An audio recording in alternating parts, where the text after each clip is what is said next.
Welcome to this chapter on chick development part 3।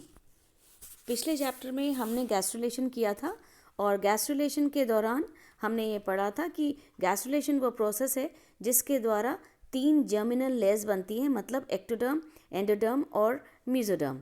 Gastrulation के बाद organogenesis का programme होता है जहाँ पे इंडिविजुअल ऑर्गन्स डेवलप करते हैं इन न्यू फॉर्म्ड जर्मिनल लेयर से। हर लेयर स्पेसिफिक टिश्यू और ऑर्गन्स को बनाती हैं जो डेवलपिंग एम्ब्रियो में विकसित होता है। एंडोडर्म, एक्टोडर्म एपिडर्मिस बनाती है, नर्वस सिस्टम बनाता है और न्यूरल क्रेस्ट बनाता है वर्टिब्रेट्स के अंदर। तो एक फुली फॉर्म गैस्ट्रुला के अंदर प्रिमिटिव स्ट्रीक पूरी तरह से गायब हो जाती है। इस फुली फॉर्म गैस्ट्रुला में 3 जर्मिनल लेयर्स होती हैं, एक्टोडर्म, कॉडा मीजोडर्म और एंडोडर्म। एक्टोडर्म और कॉडा मीजोडर्म एक दूसरे के साथ सतत रहती हैं या कंटिन्यूटी में रहती हैं प्रिमिटिव स्ट्रीक के एक्सिस पे, और एंडोडर्म भी मीजोडर्म के साथ यूनाइटेड रहती है और साथ में वो एक्टोडर्म के साथ भी एंटीरियर और पोस्टीरियर एंड पे यूनाइटेड रहती है। इस प्रकार गैस्ट्रुलेशन का प्रोसेस पूरा हो जाता है। गैस्ट्रुलेशन प्रोसेस के ख़त्म होते ही पोस्ट गैस्ट्रुलर डेवलपमेंट स्टार्ट हो जाते हैं। ये जो पोस्टीरियर गैस्ट्रुलेशन या पोस्ट गैस्ट्रुलेशन स्टेजेस के दौरान एम्ब्रियोनिक सब्सटेंसेस से एम्ब्रियोनिक स्ट्रक्चर्स और एक्स्ट्रा एम्ब्रियोनिक मेम्ब्रेन का डेवलपमेंट होता है या निर्माण होता है। या हम वो सारे स्ट्रक्चर्स का डेवलपमेंट पढ़ेंगे जो पोस्ट गैस्ट्रुलर स्टेजेस में बनते हैं। इन स्टेजेस के दौरान एक्टोडर्म एपिडर्मिस और न्यूरल प्लेट में डिफ्रेंशिएट हो जाती है। ये पोस्ट गैस्ट्रुलर चेंजेस हैं। तो सबसे पहले इन चेंजेस में एक्टोडर्म का डिफ्रेंशिएशन एपिडर्मिस और न्यूरल प्लेट में होता है। दूसरा कि न्यूरल प्लेट न्यूरल ट्यूब में ट्रांसफॉर्म हो जाती है या चेंज हो जाती है। और तीसरा कॉडा मीजोडर्म नोटोकॉड और मीजोडर्म में डिफ्रेंशिएट हो जाती है। और इसके साथ ही साथ एंडोडर्म प्रिमिटिव गट में डिफ्रेंशिएट हो जाती है या डेवलप हो जाती है। इन सभी चारों क्रमों का हम विस्तार पूर्वक अध्ययन करेंगे। So we begin with the first point, the formation of neural tube. इस न्यूरल ट्यूब की फॉर्मेशन को न्यूरोजेनेसिस भी कहा जाता है। ये तंत्रिका नलिका मतलब न्यूरल ट्यूब के डेवलपमेंट को न्यूरलेशन कहते हैं।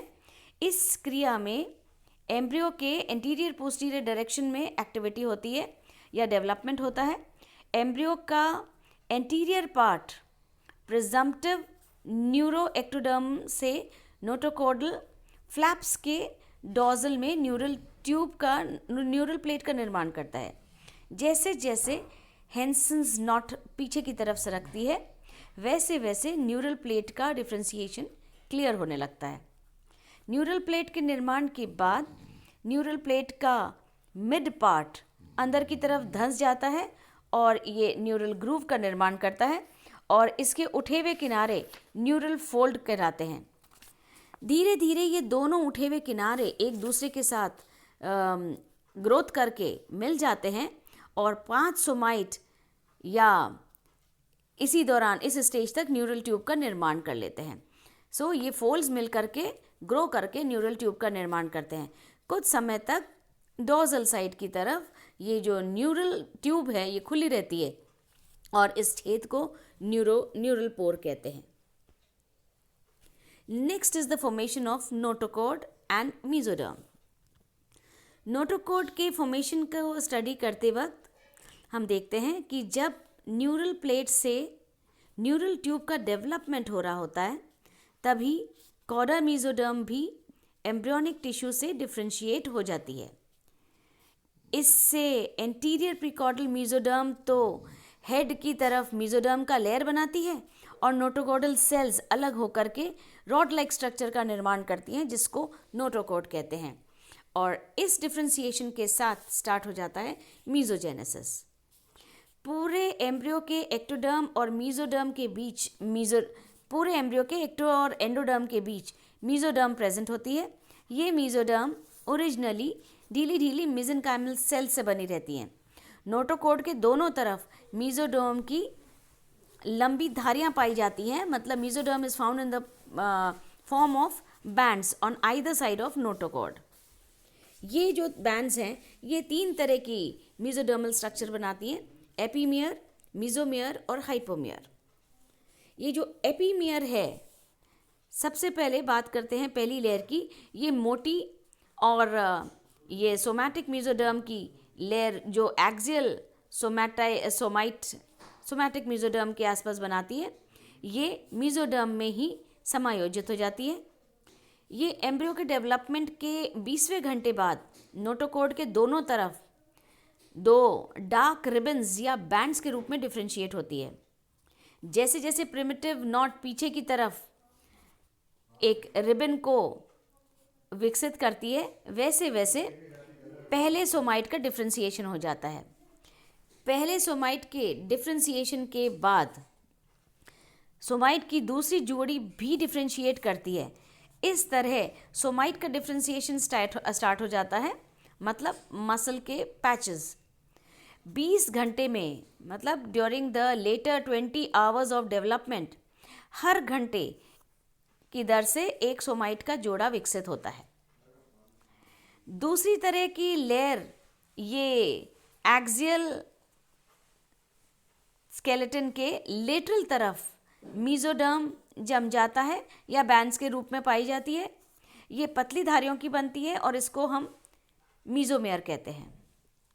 और तीसरी तरह की लेयर एक्चुअली मेसोडर्म के नीचे लेटरल साइड में पाई जाती है, जो हाइपोमेयर कहलाती है। आगे चलकर ये एम्ब्रियो के एक्स्ट्रा एम्ब्रियोनिक स्ट्रक्चर्स का डेवलपमेंट करती है।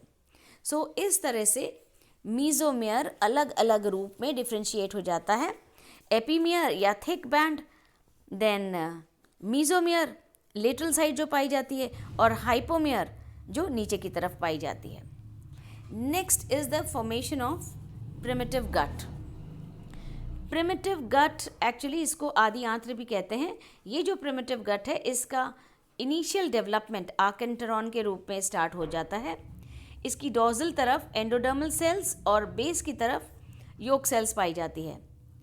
एम्ब्रियो में जैसे जैसे न्यूरलेशन की प्रोसेस होती है, वैसे वैसे एम्ब्रियो के हेड की तरफ, मतलब एंटीरियर साइड, एंटीरियर इंटेस्टाइन्स का डेवलपमेंट स्टार्ट हो जाता है। एंटीरियर इंटेस्टाइन का डेवलपमेंट स्प्लैंक्नोप्लूर से होता है। इसका डेवलपमेंट एम्ब्रियोनिक डेवलपमेंट के फर्स्ट डे से स्टार्ट हो जाता है। इसकी इनिशियल स्टेज में ये एंटीरियर इंटेस्टाइन लेटरली और पीछे की तरफ योक की तरफ खुली होती है। मतलब इनिशियल स्टेजेस में इंटेस्टाइन लेटरल साइड और पीछे की तरफ खुली रहती है, और उस खुले हुए भाग को एंटीरियो इंटेस्टाइनल पोर्टल कहते हैं। लगभग 40 घंटे के डेवलपमेंट के बाद टेल फोल्ड के रूप में एक कैविटी पोस्टीरियर इंटेस्टाइन्स का डेवलपमेंट करती है। इस कैविटी में ये कैविटी आगे जा कर के मेन मिडिल इंटेस्टाइन से कंटिन्यूस हो जाती है। इस इंटेस्टाइनल स्ट्रक्चर को पोस्टीरियर इंटेस्टाइनल स्ट्रक्चर कहते हैं। सो इस तरह से एम्ब्रियो के अंदर प्रिमिटिव गट का डेवलपमेंट होता है। Then we begin with the formation of somites. Somites पूरी तरह से एपीमियर, मेसोमियर और हाइपोमेयर के रूप में बनते हैं, जो हमने अभी देखे। और 1 घंटे के बाद सोमाइट का दूसरा जोड़ा बन जाता है, और इसके साथ ही साथ 20 घंटे तक एक एक करके सोमाइट के जोड़े बनते चले जाते हैं हर घंटे। पहले जो सोमाइट के 3 जोड़े हैं वो मेसोडर्मल सोमाइट्स के रूप में बनते हैं पैराएक्सियल मेसोडर्म में, जो हाइंड ब्रेन रीजन में पाए जाते हैं। और मेसोडर्मल सोमाइट्स प्रिमिटिव नॉट जैसे जैसे कम होता जाता है, रिसीड करता जाता है, वैसे वैसे वो बनते चले जाते हैं। सोमाइट्स जब इनिशियली बनते हैं तब वो मेसोडर्मल की सेल्स होती हैं, जिनके बीच में एक सेंट्रल कैविटी पाई जाती है, और ये सारी सेल्स इस कैविटी के आसपास अपने आप को अरेंज कर लेते हैं। जैसे जैसे डेवलपमेंट होता जाता है, ये डॉर्जोवेंट्रल डायरेक्शन में और साथ ही साथ मीडियोलेटरल डायरेक्शन में फ्लैटन होते जाते हैं। कैविटी जो मायोसील कहलाती है, हर सोमाइट के अंदर जो कैविटी मायोसील कहलाती है, ये भी चेंज हो जाती है। अभी तक ये कैविटी गोल थी, अब ये बिल्कुल एक छोटी सी स्लिट के रूप में, अपर्चर के रूप में चेंज हो जाती है। इसी चेंज इसलिए होती है क्योंकि इसमें 2 लेयर्स पाई जाती हैं, एक इनर वॉल और एक आउटर वॉल। इनर वॉल और आउटर वॉल एक दूसरे से बहुत आराम से डिस्टिंग्विश की जा सकती हैं और ये कॉरस्पॉन्ड करती हैं पेराइटल और विसरल लेयर के रूप में।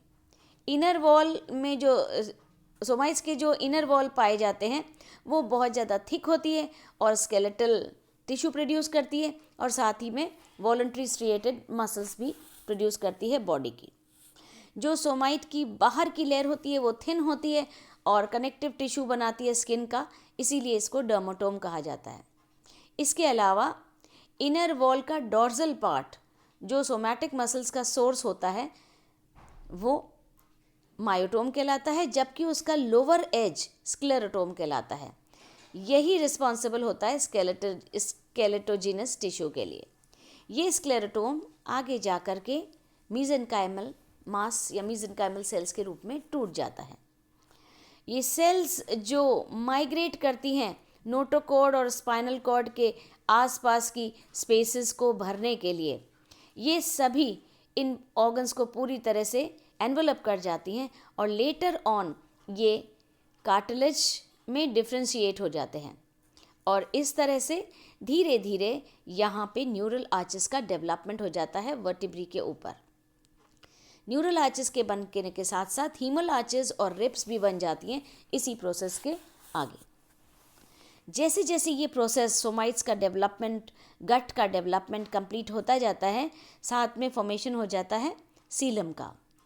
जब सोमाइट्स और लेटरल प्लेट्स बन जाते हैं पूरी तरह से, तब लेटरल प्लेट की मीजोडर्म 2 भागों में स्प्लिट कर जाती है, एक्सटर्नल या पेराइटल लेयर और इंटरनल या visceral layer.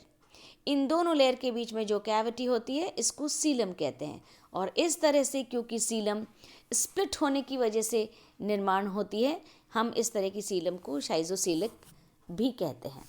So these were all the post gastrular events which take place in the development of chick. तो चिक के डेवलपमेंट में हमने जो मेन प्रोसेसेस पढ़े थे, जो पोस्ट गैस्ट्रुलर डेवलपमेंट कहलाए थे, उसमें हमने देखा कि किस प्रकार एम्ब्रियोनिक सब्सटेंसेस से या एम्ब्रियोनिक मटेरियल से एम्ब्रियोनिक स्ट्रक्चर्स और एक्स्ट्रा एम्ब्रियोनिक मेम्ब्रेन्स का निर्माण होता है। ये सभी स्ट्रक्चर्स की हाईलाइट थे कि एक्टोडर्म, एपिडर्मिस और न्यूरल प्लेट में डिफ्रेंशिएट हो जाता है। न्यूरल प्लेट न्यूरल ट्यूब में कन्वर्ट हो जाती है।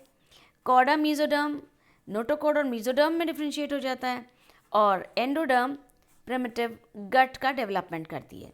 ये सभी प्रोसेस पोस्ट ग्रास्ट्रुलर स्टेजेस में कंप्लीट हो जाते हैं। Thank you.